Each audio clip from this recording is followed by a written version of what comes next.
Bien. Donc, petite récapitulatif. Hein, je l'ai déjà fait avant, donc vous pouvez juste jeter un œil rapide. Donc pour moi, c'est vraiment, allez, il y a vraiment une pertinence entre, en tout cas pour de la pleine conscience par rapport au sport. Après, on adhère à 100% et on va dans une direction, on va dire, méditation, etc. Ou bien on garde juste certains concepts. Les deux sont bons, quoi. Il n'y a pas de, évidemment pas d'obligation.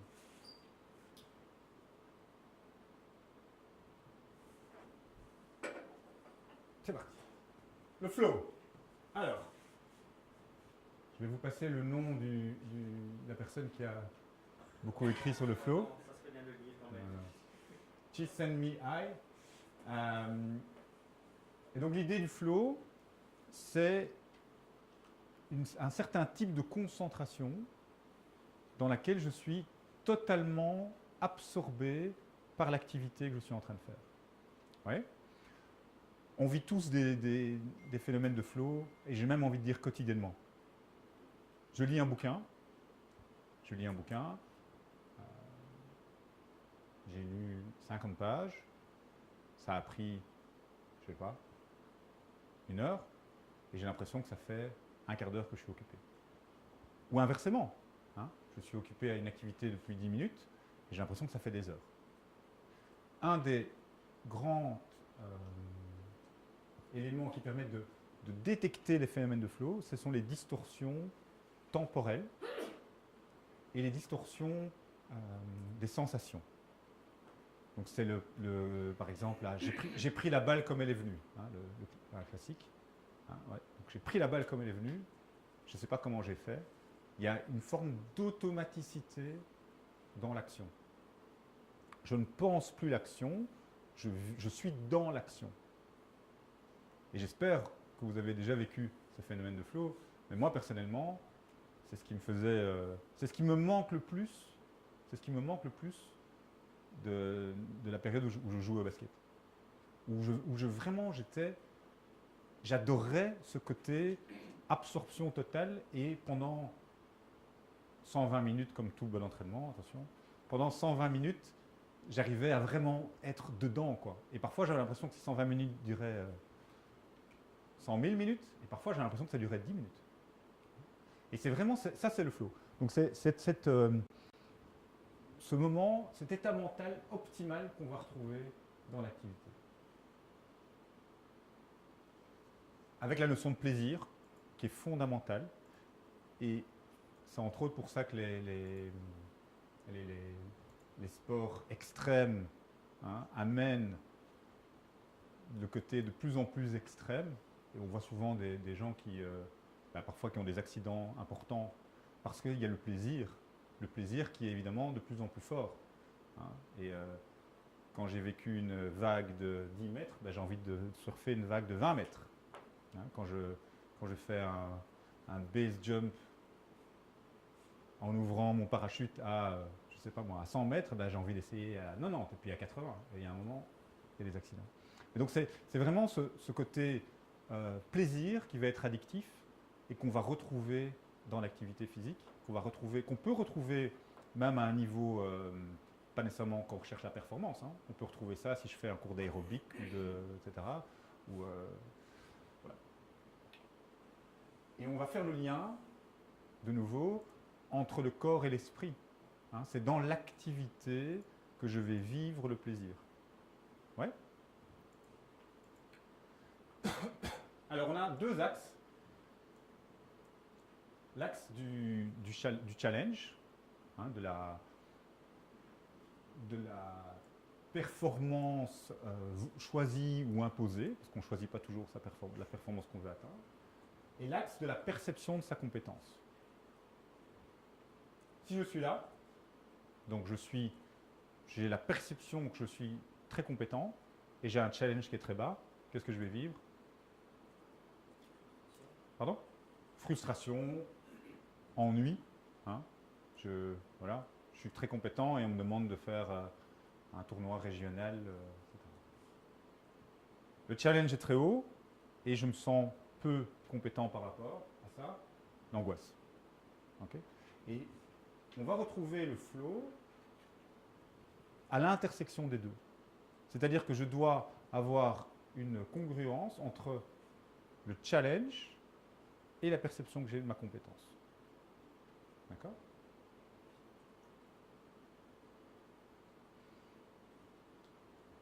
Quatre étapes dans l'installation du flow. Ça, c'est un élément important. C'est pas, je décide pas, maintenant je veux être dans le flow. Non. Il y a une installation. Ouais. Et on va parfois arriver jusqu'à l'étape 4, mais parfois pas. Hein, je peux parfois faire une activité et me rendre compte que je suis toujours à l'étape 1, où j'arrive pas à sentir que je maîtrise l'activité, j'arrive pas à trouver du plaisir dans ce que je fais, etc. Mais parfois, j'arrive à augmenter ma concentration, à sentir que petit à petit, je suis de plus en plus focalisé sur ce que je suis en train de faire. Petit à petit, j'entends moins ce qui se passe dehors. Okay, et j'arrive à l'étape 4 qui est le bien-être total.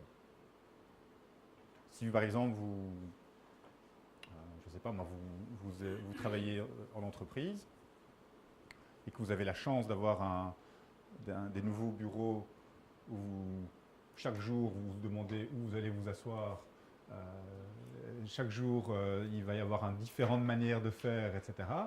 Eh bien, pour certaines personnes, c'est très compliqué de se concentrer. D'accord ? Parce qu'ils n'arrivent pas à retrouver cette installation progressive de la concentration. Donc la concentration, ce n'est pas quelque chose que je décide. Je ne peux pas dire, bon maintenant, tu te concentres, j'en sais parti. Non, ce n'est pas possible. C'est impossible. Donc c'est quelque chose que je vais vraiment installer. Et pour moi, cette idée de flow est très intéressante là-dedans, c'est que je vais créer un contexte pour installer le flow.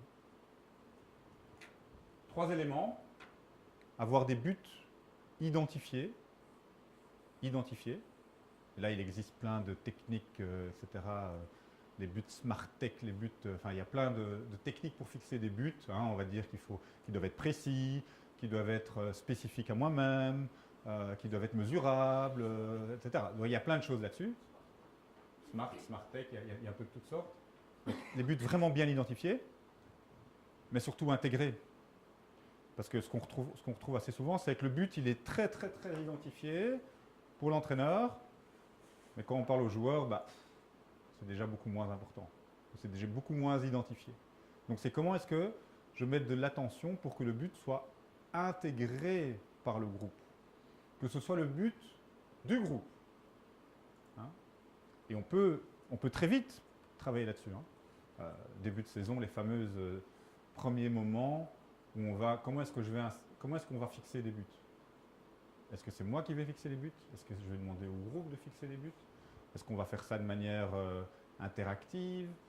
Est-ce qu'on ne va pas fixer de but, etc. Tout ça c'est quelque chose dans laquelle on peut réfléchir et qui va être fondamental dans le travail. Les 2 détonateurs, et vous savez l'importance que j'ai par rapport je porte aux détonateurs. Hein, les détonateurs, action et les feedbacks. Je dois commencer. Je dois commencer par quelque chose. Par quoi est-ce que je commence?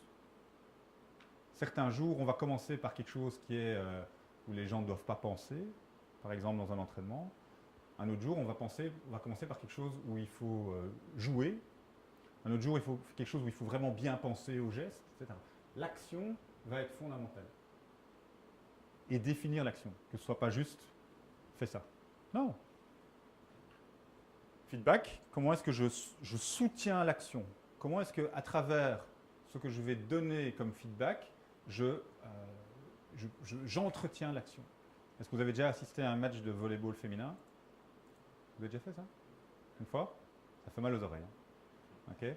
C'est du feedback en permanence. C'est du feedback en permanence. Moi, j'ai eu l'occasion de travailler avec l'équipe nationale dames féminine. Les dames, forcément. L'équipe nationale dames, basket.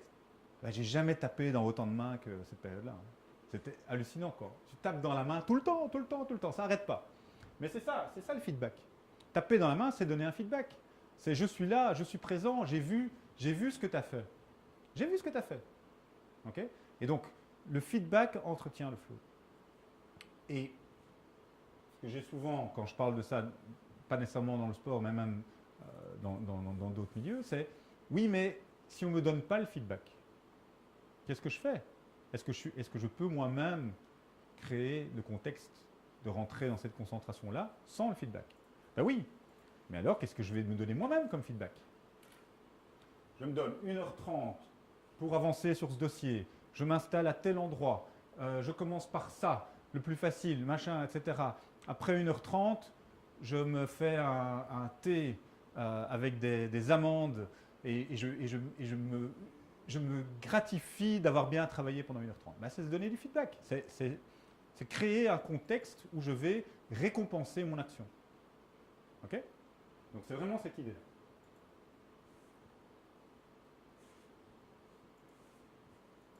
Alors,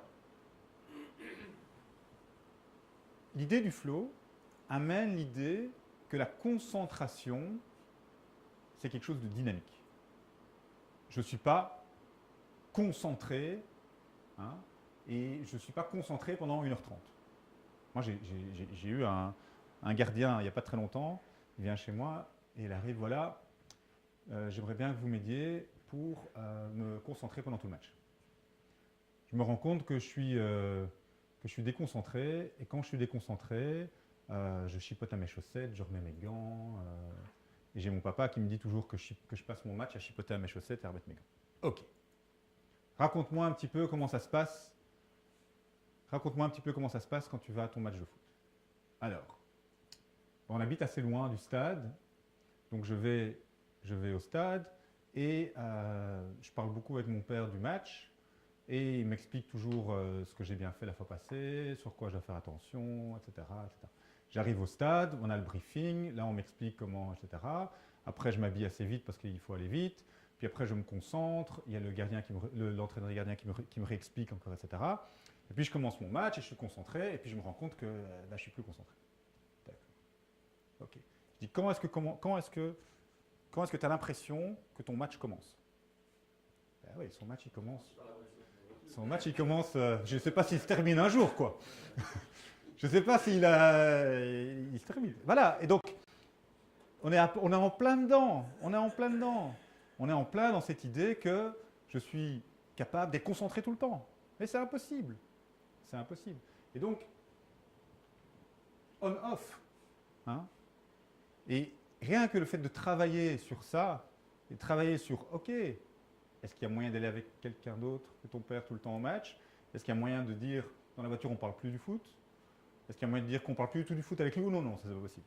Est-ce qu'il y a moyen de... Vous voyez, donc c'est vraiment travailler sur, à partir de quand est-ce que je me concentre? Qu'est-ce que je fais pour me concentrer? Oui.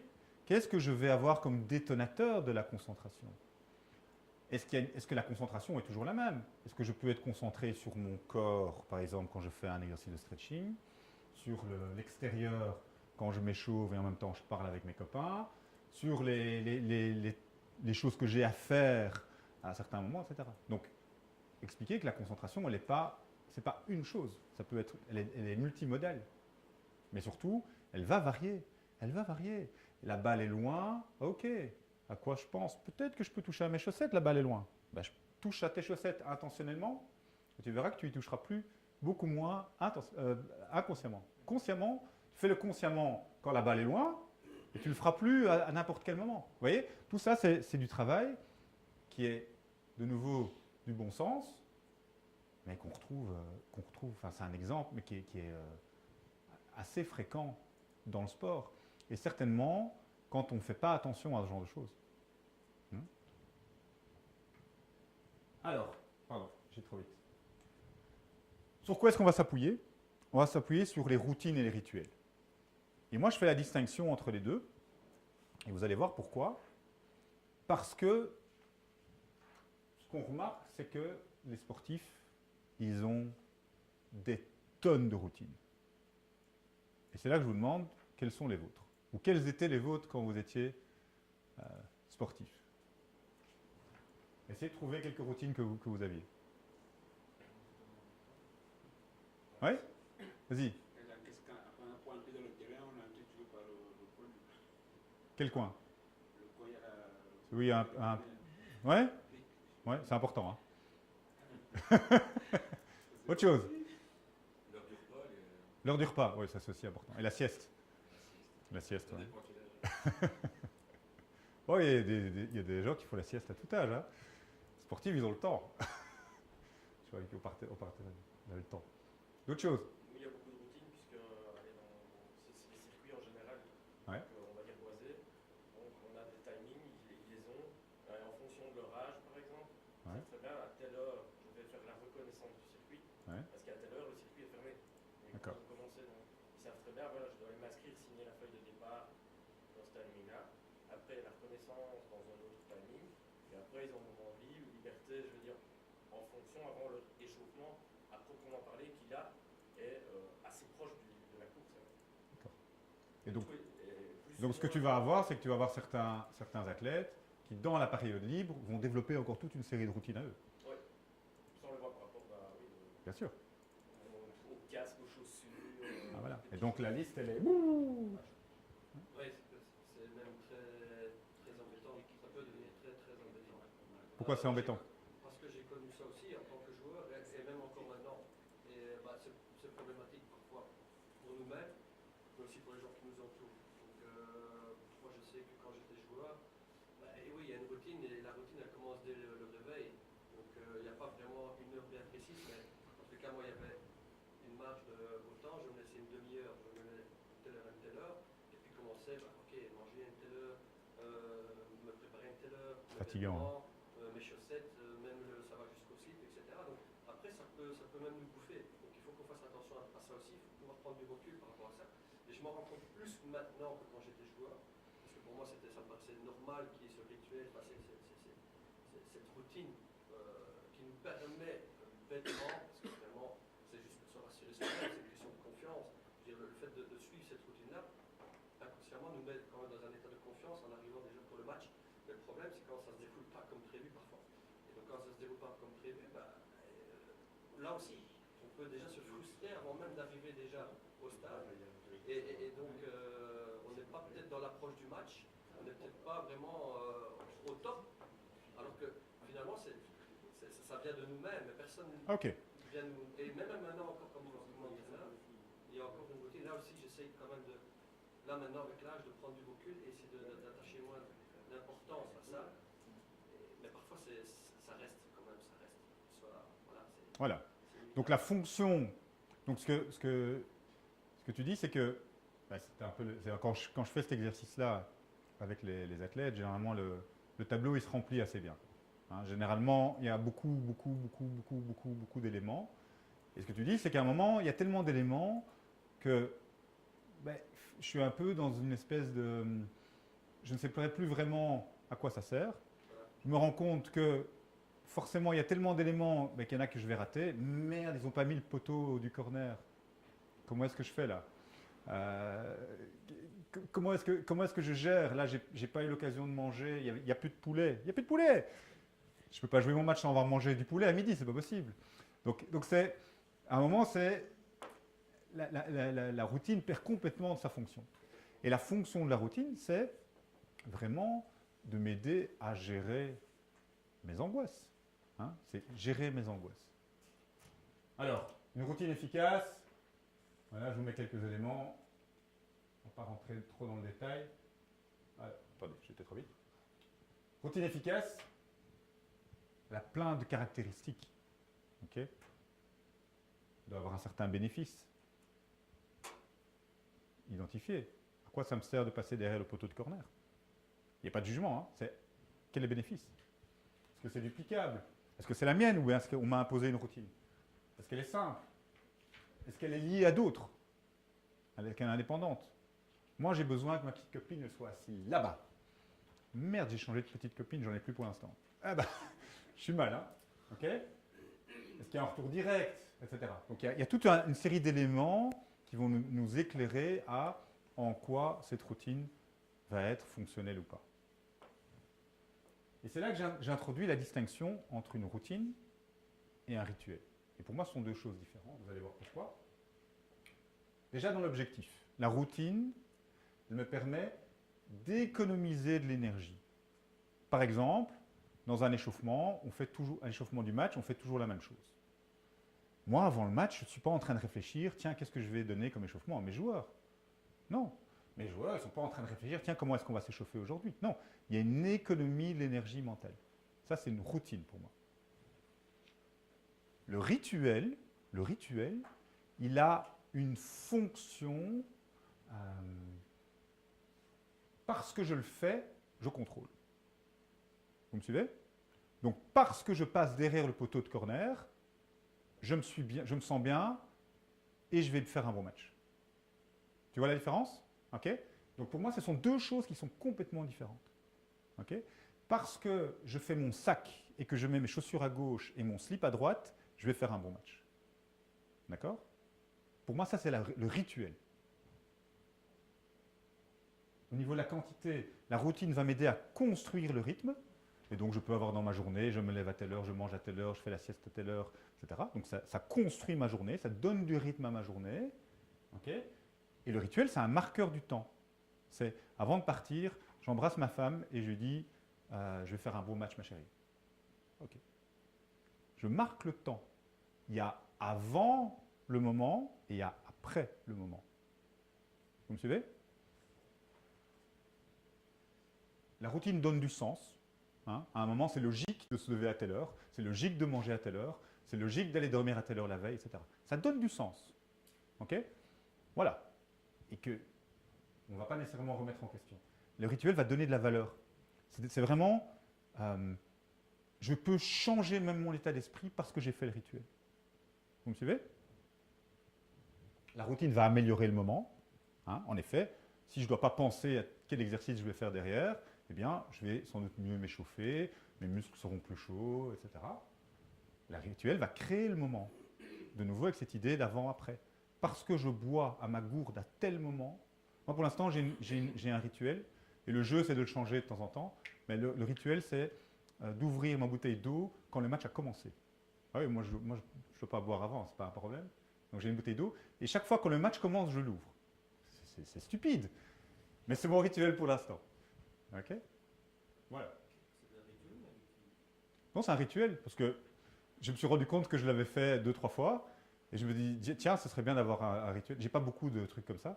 Et je me suis dit, tiens, je vais mettre en pratique des choses auxquelles je réfléchis, quoi, c'est tout. Voilà. Mais il y a d'autres rituels. Pendant 5 ans, j'ai tapé la main d'un joueur. C'était toujours le premier joueur à qui je tapais dans la main. Mais c'était pour lui. C'est-à-dire que c'était un rituel qu'on avait créé pour lui, où c'était, entre guillemets, un on-off pour lui. Mais donc j'étais vigilant pour le faire. Et c'était le même joueur donc il y a un exercice d'échauffement où il y a un joueur qui commence, et c'était toujours lui qui commençait. Une fois, il n'était pas là au match, c'était la bombe qui va commencer. Voilà, mais ce n'était pas pour moi, c'était pour lui que je l'avais fait. Mais c'est parce que ça lui permettait, lui, de se sentir, rien que se sentir aimé, par exemple, hein, de sentir qu'il était important et que, voilà, valorisé, tout ça. Ça n'a pas super bien marché, mais bon, tant pis. Ça, c'est autre chose. Hein. Ça ne marche pas toujours. Alors, 3 rituels. Et moi, j'essaie toujours les routines, qu'elles aient du sens, hein, le plus possible, et pas avoir des routines qui servent à rien. Okay.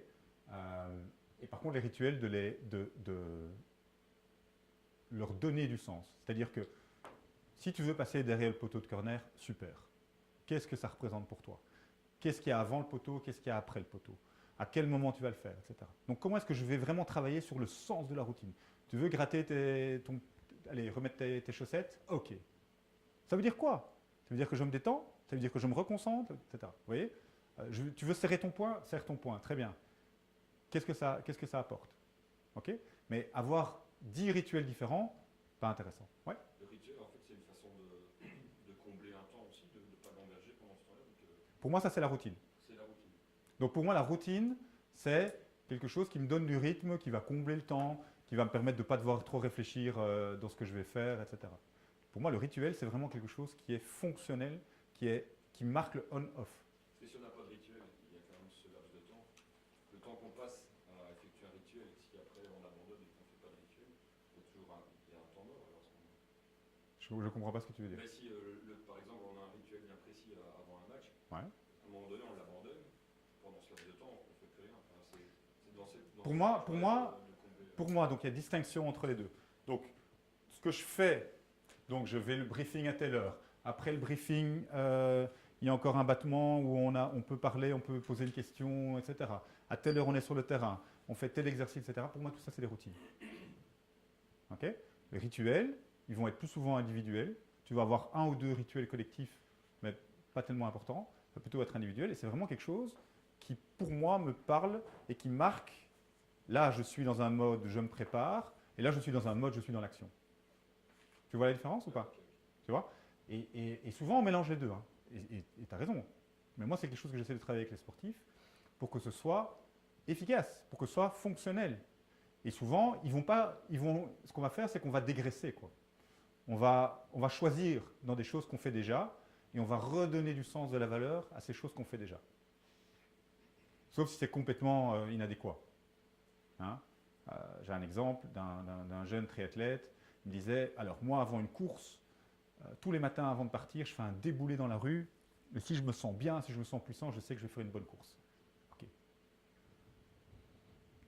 Ça ne va pas. Parce que la sensation qu'il a dans ce déboulé-là va conditionner la perception qu'il va avoir avant de commencer sa performance. Donc on a quelque chose qui ne convient pas. Je ne peux pas baser mon rituel sur une sensation. Non, je dois baser sur je bois à tel moment. Et parce que j'ai bu à tel moment, je me sens bien, je me sens engagé, je me sens concentré, je ne pense plus à mes autres problèmes, etc. Vous me suivez? Ça peut donner une routine aussi, ça. Ça pourrait être une routine, je ne vois pas trop le sens, mais ça pourrait. C'est comme le poteau de corner.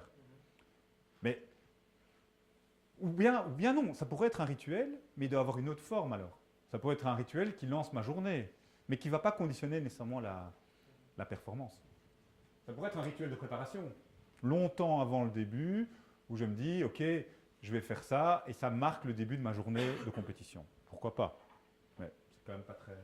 Je vous en ai encore une fois. Je t'en prie, ennuie-moi. Est-ce que les gens qui n'ont pas de rituel, ça traduit un manque d'investissement ou pas du tout? C'est propre à chacun Non, je sais pas de... Pourquoi? Non, c'est pas personnel du tout. Mais, Tu n'as pas de rituel? Si, non, justement, c'est tout à l'inverse. Mais j'ai par exemple un joueur en tête qui a toujours l'impression que... Ouais. Peut-être que pour lui, c'est important de ne pas avoir de rituel. Ouais, c'est ça. Et donc que le rituel, c'est de ne pas en avoir. Tu comprends? Ouais, c'est un état d'esprit qui est un état d'esprit relâché, disponible, etc. Super. C'est pas superstition ou bien Non, je pense que C'est c'est un état d'esprit. c'est aussi une manière de... Il y a des gens qui vont toujours se développer en négatif comme ça. C'est-à-dire qu'ils vont faire les choses un peu à l'envers. Et on a tendance à vouloir les corriger, mais ce n'est pas toujours intéressant. Tant que c'est cohérent, que par exemple, dans l'échauffement, il fait bien son échauffement, etc., ben, il n'y a pas de problème. Après, si ça va à l'encontre de certaines, on va dire, données physiologiques, ou s'il il est embêtant dans le groupe, et choses comme ça, c'est autre chose. Moi, sinon, c'est pas un problème. Pas un problème. Donc, dans le timing, donc, trois rituels: préparation, mise en action, secours. Okay. C'est pas un dogme, hein, c'est juste une manière de travailler, et ça marche pas avec tout le monde. Hein. Il y a des gens qui prennent directement, puis il y en a d'autres qui disent oui, finalement, moi ça, ou je préférerais encore un quatrième. C'est pas un problème, hein. Surtout pas. Donc le timing va être important, longtemps avant, juste avant l'action, secours quand j'en ai besoin. Donc rituel de secours, c'est j'ai raté mes 3 derniers shots, je suis sur le banc, qu'est-ce que je fais? Okay. Ou j'ai pris 3 goals. Je me suis déjà gratté les chaussettes des 2 côtés, je suis tout rouge, qu'est-ce que je fais? Okay. La forme peut être relativement élaborée. Juste avant l'action, ça va être simple. Hein. Si je dois commencer à refaire mon sac juste avant de commencer, c'est compliqué. Le rituel de secours va être aussi simple. J'avais une fille qui faisait d'escrime et elle adorait tout le côté d'habillage. Okay. Et donc, elle avait fait tout un rituel de préparation autour de l'habillage. Et toute qu'est-ce que je mets d'abord, etc. Et c'était quelque chose qu'elle adorait. Et on l'avait décrit ensemble, etc. Donc voilà, c'est super. Pourquoi pas? D'accord. Il y en a d'autres, ça ne va pas leur parler du tout. Ils mettent leur truc et peu importe si c'est dans l'ordre ou dans le désordre. Répétition, rituel de préparation, on peut en avoir 1 ou 2, mais on ne va pas en avoir des dizaines, quoi, parce que sinon ils vont perdre de leur fonction. Si j'ai 10 rituels de préparation, ils vont perdre de leur valeur. Okay. La mise en action, il peut en avoir plusieurs. Après, ça dépend des sports. Hein, si mon effort il dure quelques secondes, si j'ai une descente à faire, j'ai une mise en action. Okay. Il y a des sports où il va y en avoir plein de mises en action.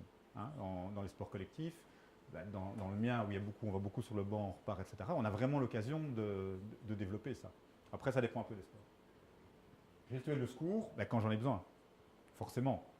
Hein, vous imaginez bien. On fait une petite pause. 1 minute.